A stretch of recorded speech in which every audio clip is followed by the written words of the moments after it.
Crania aegyptica. His research found that the Egyptians were in fact Negroid, but not Negroes. The Negro skulls were slightly longer than the Egyptian skulls, but upon studying the skulls found of the servant class in Egypt, he found the Negroes in America to be exact matches. Now this is the full quote from the book Black Image in the White Mind, page 75. Morton pointed out that both cranial and archaeological evidence showed that the Egyptians were not Negroes, as abolitionists and colonialists had maintained. Now let me read that first part again.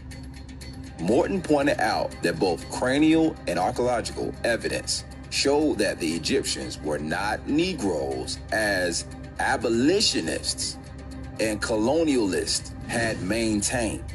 And in fact, blacks have been regulated to the same servile position in ancient Egypt as in modern America. Now, why did Morton say that both abolitionists and colonialists connected the slavery of the Negro in America to Egypt? Now, when anyone thinks slavery and Egypt, the images that come to mind are usually connected to one time and one event: the Exodus. The story of the oppression and bondage and redemption of Moses and the children of Israel under the heavy hand of Pharaoh Thutmose and the ancient Egyptians. Morton makes the claim that abolitionists and colonialists claim that the blacks were Egyptians.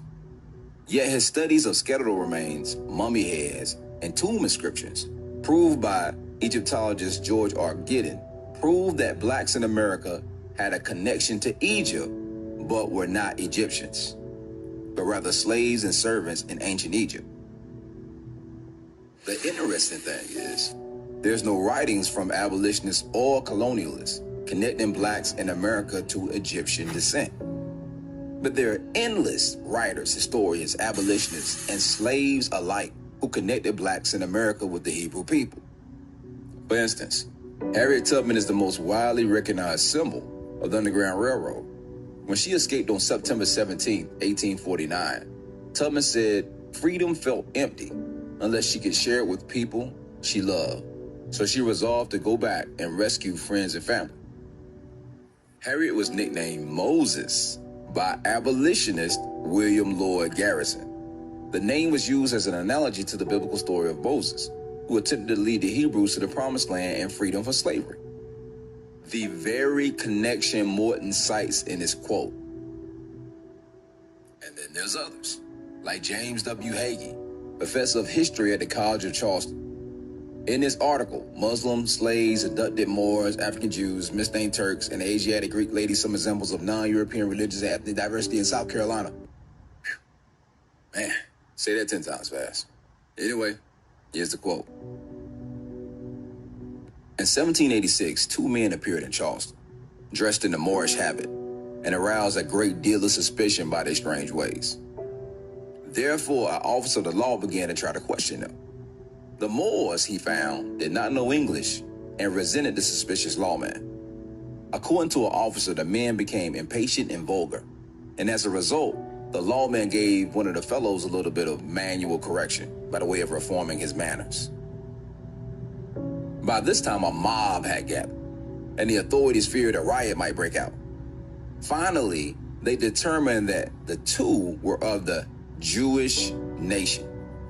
Say it one more time. Finally, they determined that the two were of the Jewish nation.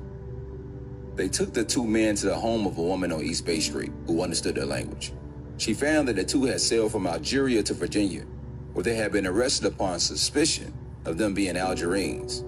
They had then traveled overland to South Carolina. Hagee continues in his article to highlight what he classifies as African Jews in South Carolina. Quote, another Jew from Africa was Billy Simmons, a black slave, according to Simmons, who was owned by the editor of the Charleston Daily Courier. He was born in Madagascar and lived in the Barbary States, and arrived in South Carolina when he was quite young. He may in fact have arrived with his relatives and with Star Barrett, who could have converted him.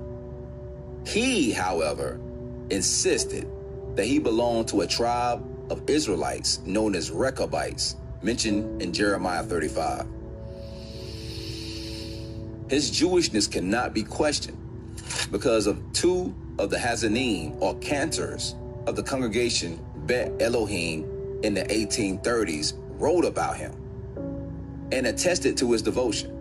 Dr. Julius Ekman reported in the Weekly Gleaner, January 16, 1837, on his exemplary devotion on Yom Kippur.